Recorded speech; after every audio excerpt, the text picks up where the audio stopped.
High, গতকালই মুক্তি পেয়েছে শিবপ্রসাদ নন্দিত রায় জুটির নতুন সিনেমা এই পুজো রিলিজ রক্তবীজ 2 এর সেই বহু প্রতীক্ষিত ট্রেলার। তো ট্রেলারটা কেমন লাগলো? আসলে গতকাল মুক্তি পেয়েছে, কিন্তু আমার নিজের কিছু ব্যক্তিগত কারণ, মানে কাজের জন্য পুজো ছিল কালকে, তো রাত্রে অনেক ফিরতে লেট হয়েছে, তারপরে টায়ার্ড ছিলাম, ঘুমিয়ে গিয়েছিলাম, তো সেই জন্য কালকে রিভিউটা করতে পারিনি, তাই আজকে করছি। তো ট্রেলারটা দেখে গল্পটার সম্পর্কে যেটা আইডিয়া করতে পারলাম সেটা হচ্ছে ভারত বাংলাদেশে একটা বন্ধুত্বপূর্ণ সম্পর্ক তৈরি করার চেষ্টা করা হয়েছে এই সিনেমায়। সেখানে অঙ্কুশের ক্যারেক্টারটা এখানে, মানে অঙ্কুশ হচ্ছে ভিলেন, মানে একটা সিনেমায় ভিলেনকে খুব স্ট্রং হতে হয়, মানে যে কোনো ফিল্মেই, মানে যেহেতু টাইগার 3-তে ভিলেন স্ট্রং, এবার শুধু ভিলেন স্ট্রং হলেই হবে না, ভিলেনকে স্ট্রংলি প্রেজেন্ট করতে হয়। টাইগার 3-তে যে এটা হয়নি, মানে ভিলেন স্ট্রং হয়েছে কিন্তু প্রেজেন্টেশনটা ভালো হয়নি বা ক্যারেক্টারটা ভালো করে লেখা হয়নি। সেইখানে এখানে মানে ক্যারেক্টারটা খুব বেশ ভালো, বা পাঠানে জিমের ক্যারেক্টারটা, মানে জন আব্রাহামের ক্যারেক্টারটা যেটা স্ট্রং ছিল, প্রেজেন্টেশনটা স্ট্রং ছিল, যেন সিনেমাটা দেখতে ভালো লাগছিলো। তো এখানেও মানে ভিলেনকে, মানে অঙ্কুশের প্রেজেন্টেশনটা খুব স্ট্রং হয়েছে, দেখতে ভালো লাগছে, অঙ্কুশকে হেভি লাগছে। তো অঙ্কুশ অ্যাজ আ ভিলেন এই দুই দেশের কোনো ক্ষতি করার চেষ্টা করবে, যাতে যার জন্য দুই দেশেরই ক্ষতি হবে। এবার আবির আর মিমির টিম যাবে বাংলাদেশে ওটা ইনভেস্টিগেশন করার জন্য। সেখানে বাংলাদেশের পুলিশরাই আবার আবির মানে ইন্ডিয়ান পুলিশ ফোর্সকে আটকাবে। তো এবার এটা মানে কে করছে, এই মানে মাস্টারমাইন্ড কে, এই ব্লাস্ট বা ক্ষতি করার চেষ্টা কে করছে, এইটা নিয়ে গল্প।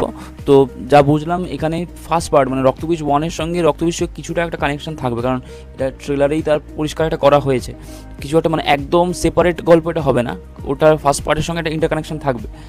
তো এবার ভালো দিক কী, এখানে অঙ্কুশকে খুব ভালো লেগেছে প্রচণ্ড, মানে অ্যাজ আ ভিলেন অঙ্কুশ খুব স্ট্রং, অঙ্কুশের অভিনয় প্রেজেন্টেশনটা খুব ভালো।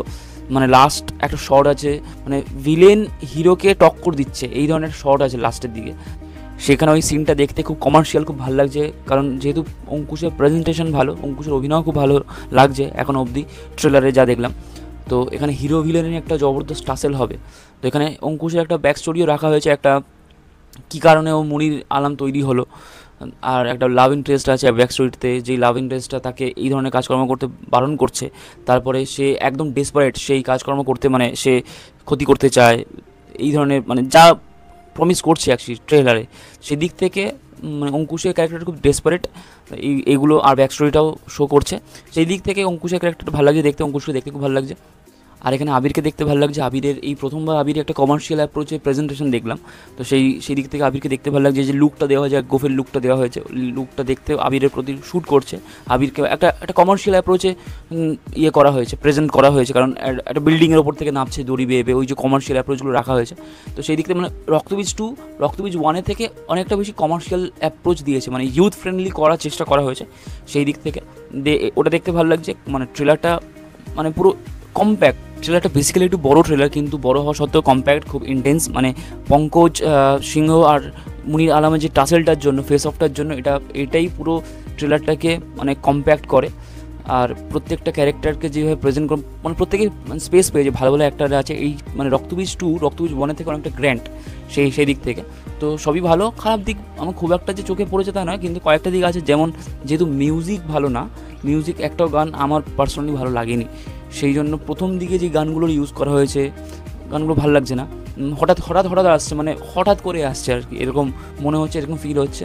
বা একটা রোম্যান্টিক সিকোয়েন্সের পরে যে গানটা অ্যাড করা হচ্ছে ওগুলো ফোর্স ফিট লাগছে। তো মিউজিক যেহেতু ভালো না, ওই জন্য। আর শুরুর দিকে এই যে মিউজিকের পার্টটার জন্যই শুরুর দিকটা একটু ফ্ল্যাট লাগে, কিন্তু ওভারঅল একটা কম্প্যাক্ট ট্রেলার, ভালো লাগছে। আর এটাই মানে ভালোই, বেশ ইন্টারেস্টিং। তো দেখা যাক সিনেমাটা কেমন হয়। পুজোর সময় রঘু টাকা দেবী চৌধুরীর সঙ্গে একটা জবরদস্ত ক্ল্যাশ হবে, তো দেখা যাক সিনেমাটা কেমন হয়। তো এই ছিল আজকের আমার রিভিউ। ভিডিওটা কেমন লাগলো কমেন্টে বলবেন, আর চ্যানেলটা ভালো লাগলে লাইক, কমেন্ট অ্যান্ড সাবস্ক্রাইব করবেন।